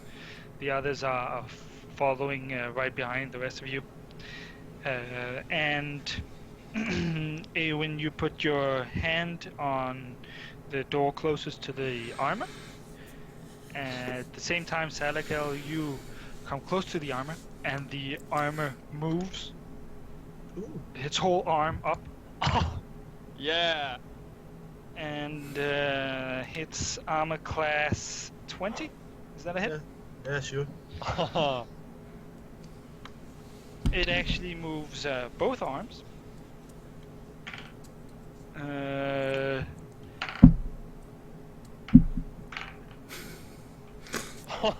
The first arm deals 3 damage to you, Seligal. And the other arm strikes out at Eowyn, who takes 6 points of damage from the armor, from the black armor. Was I near armor? Yeah, you open the door right next to the armor. Well, the I would armor. like you all to roll initiative. Yay, combat! Yeah. 24. Where is initiative? I rolled a 19. Initiative. 9. Can't find my initiative. It's Your dex. initiative is your dexterity modifier. Ah, What yeah. did you roll, Seligal? Sweet. Um, Ooh. 16. 19. There's very varied initiatives. And the armor rolls... This is a good die. But even with a good roll, Eowyn still reacts to the armor hitting him. So what do you do, Eowyn? The armor next to you is clearly an animated armor that is attacking you and Seligal. I spin around with a quick word. I utter a quickly prayer to the Ancient of Healing and restore. I use a healing word spell to restore 6 points of damage.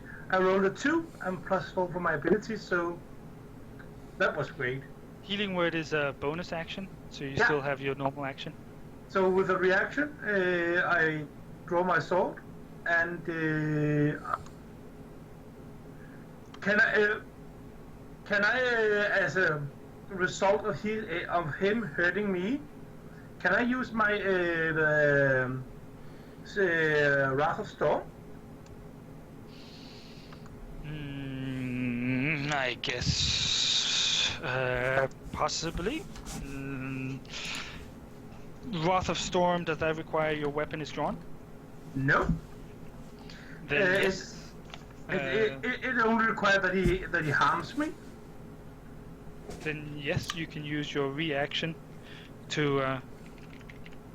Perfect. Then he is. Yeah. Well, that doesn't suit well.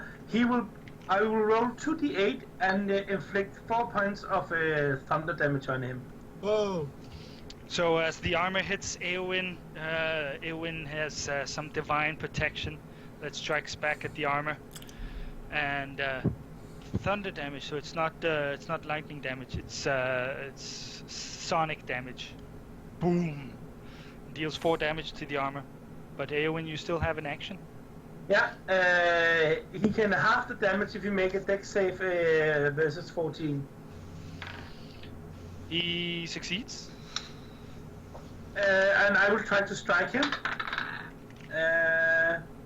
13. It is an armor, a full plate. It has more than 13 armor clicks. That means, well, the armor is also quite quick at reacting, so it's its turn again. And yet again, it strikes out at Salagel and Eowyn, trying to pummel them down. It hits Eowyn, but it misses. It hits Salagel, but misses Eowyn, and deals 6 points of damage as it just flails with its arms right and left.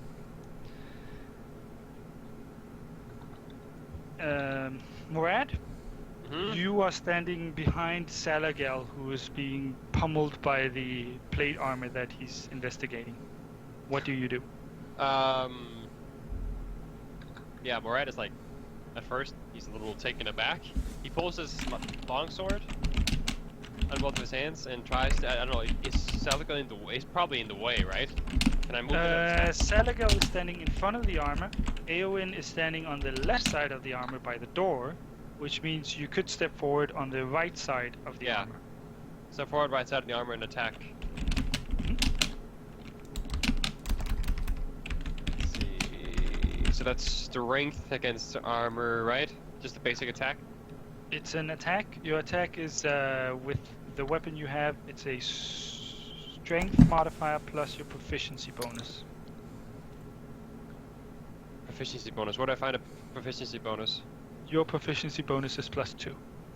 How do I find that, just for future reference? It's dependent on your level. At level 1, it's always +2. Okay, so +5. 1d20, right? Yes. That's 18. That's a hit. Goes through the armor. Damage? So I don't know what damage like a simple two-handed sword has. 2d6 slashing. 6, okay. Yeah, if it's a great sword. If you just use your long sword in two hands, it's a 10. It is a two-handed. Great sword. Okay, 2d6 then. Yeah. Okay, so 2d6, right? Yep. Plus your strength modifier. And that is. And as far as I know, 1, you have 4. great weapon fighting, which means that if you roll a 1 or a 2 on your damage, you get to re-roll the damage. Yeah, I rolled 1 on one of them, so I'm 4 on the other one, so I can re-roll the 1. So the first one is 7 damage. It's you roll the 2 die, re-roll the 1s and 2s, and then you add the strength modifier. Oh, okay. You only added once the strength modifier. So that's for the 3 now. That's 7 in total. With your strength modifier as well. Yeah. All right. You deal 7 damage to the armor. But you could Salagel. reroll 1 and 2s. So how do you get 7? I did already reroll it. It's a +4. He has a +3 on strength modifier. Yeah. Yeah, and 2d6, and you can reroll. What did you roll? I rolled a 4, and I rolled a 1 before, and I rerolled that to another 4. Yeah, no, That's 4 8 plus 4 plus 3. So that's 11 damage. Okay, 11 damage then. Sorry. Okay. It's okay. 13 damage. Stalagel. I'm gonna take my turn to say ouch and whine like a girl while I step defensively back from the black armor. Alright. Yeah. You defensively retreat from combat with the armor. Yeah, and I'm gonna use my bonus action to heal myself. Alright. Yeah, healing word again. Your words going like ouch, there, ouch. That actually helps. It helps to whine. Especially when you're a girl. Yeah, exactly. What I want to play this one. Krella? So it's good for 8 points of damage. Cool. Yeah. How far away am I from the armor figure? 10 feet. 10 feet.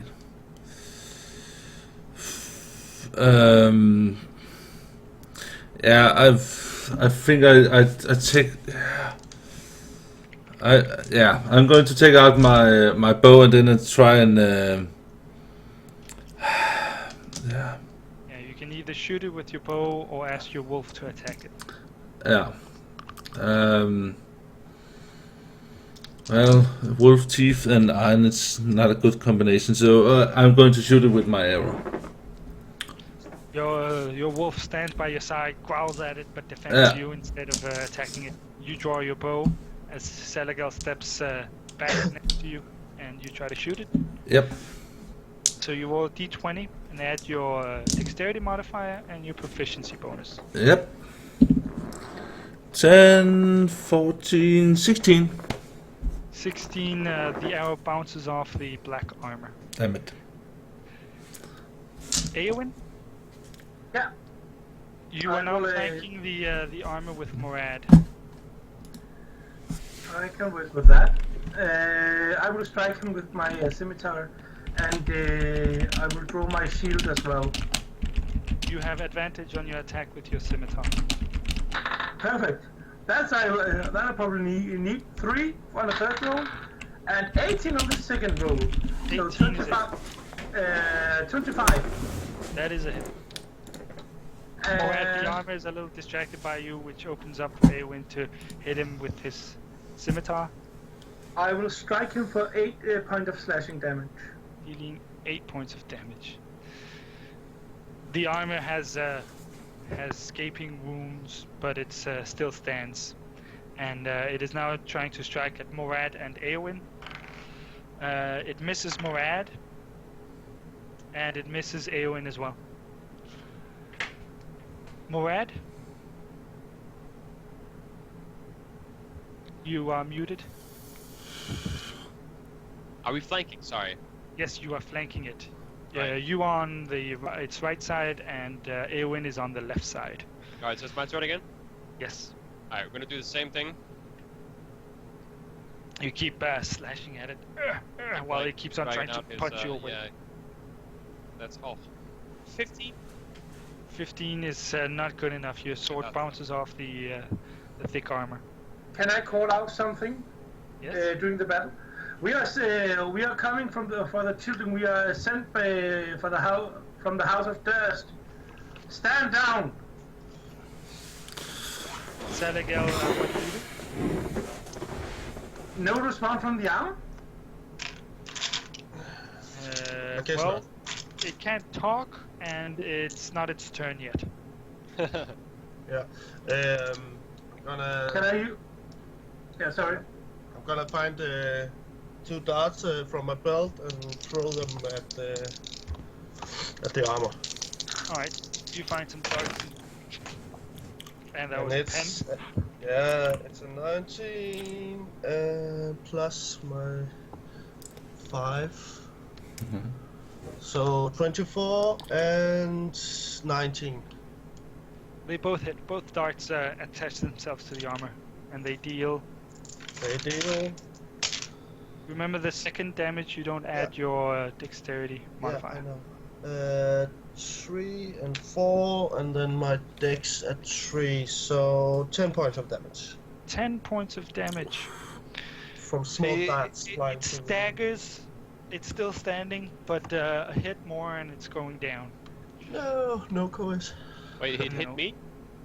No, it's staggering. The darts hit the armor. The Oh. armor is staggering, but it still stands. And Krella now has a chance to finish it off.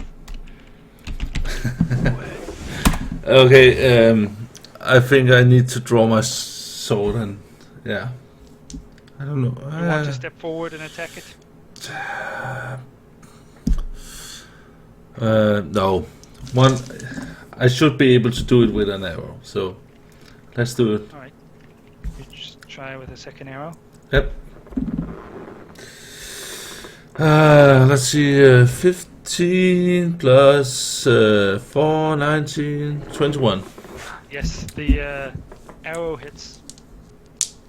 Damage? So, how do I roll damage? How do I roll damage, Jay?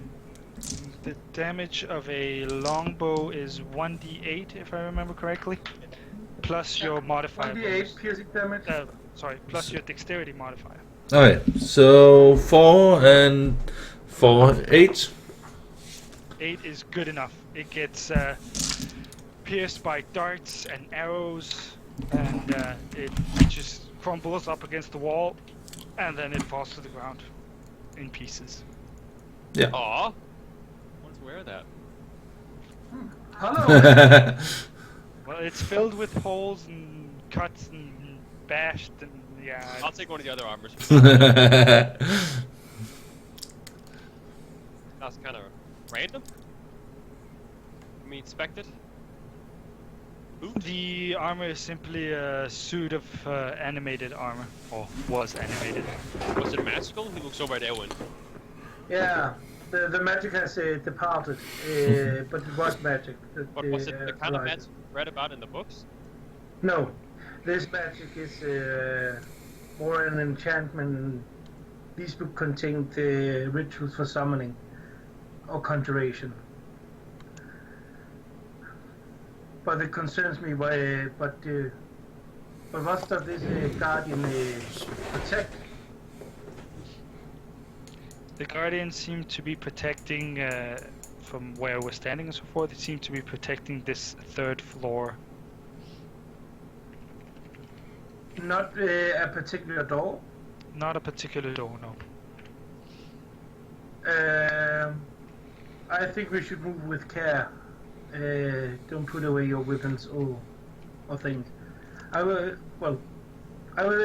sheath my sword, but I will keep out my shield. Alright. I'm trying to retreat my dodge. Sure. I will wait for the other to receive darts and arrows and whatever. I think we should move as one now. Mm-hmm. You think? I agree. Maybe that. Wait. There was a door next to the armor, right? There are 3 doors up here. Yeah, but There there are was a door. Maybe 3 it was guarding doors and a something. double door. Maybe it was guarding something. Yeah. So let's check the doors. The door next to the armor is a storage room with dusty shelves. A few of the shelves hold folded sheets, blankets, old bars of soap, and there's a broom, a cobweb-covered broom that leans against the far wall. Moran, may I suggest that you look around the room for any buttons, handles, or something that could lead to a secret door for the top floor? I can look around.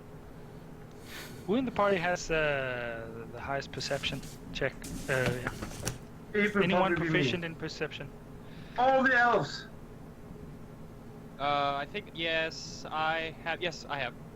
I have proficient and I have a ridiculous high wisdom because I'm a cleric. I have very low wisdom.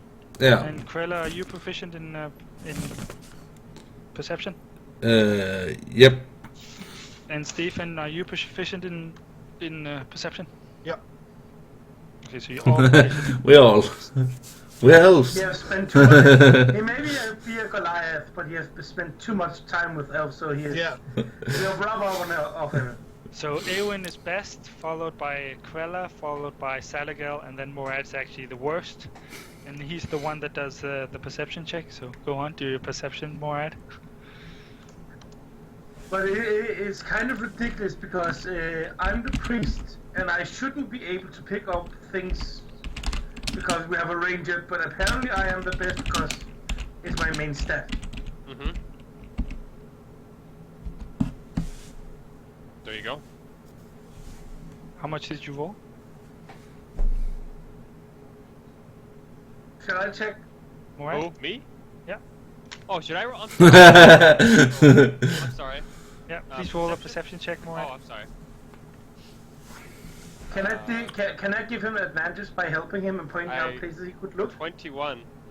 He doesn't need it. Sure, but doesn't need it. You step into the closet and start checking it at Eowyn's command. And the reason Eowyn asks you to do it is because you're the warrior, though you're the one that attacks and takes the hits and so forth, apparently. And as you are looking through the room, you get closer and closer to the broom at the end. And when you get close enough to the broom, it whacks you. This is where we're gonna stop. Yeah. Oh, okay. It whacks us. Yet another animated object. So that's it for this time. I don't know if Andreas and Christian you want to. Well, Christian is already finishing it off. Yeah. If you want to finish it. Yeah, well. Shall I add anything to this adventure? We haven't done anything. I could write about exploring the Durst house. I'll send you a copy of the letter. Yeah. Yeah, cool. We'll be back again at 8 o'clock next week, Wednesday. Yep. On session 2. We'll find out what the hell's up with that room. We'll try and find the kids. Either they're behind one of the doors or they're down in a cellar being taken part in some kind of satanistic ritual or something. Yep. We'll find out. Yep. Alright, guys. And Christian, you still have your charity on next On the Saturday? 1st of April, yes. Yeah. To advertise for it? Nah, not right now. Okay. Well, I think that's what we have then. Then see you Yep. next week. Bye, Bye. guys. Bye.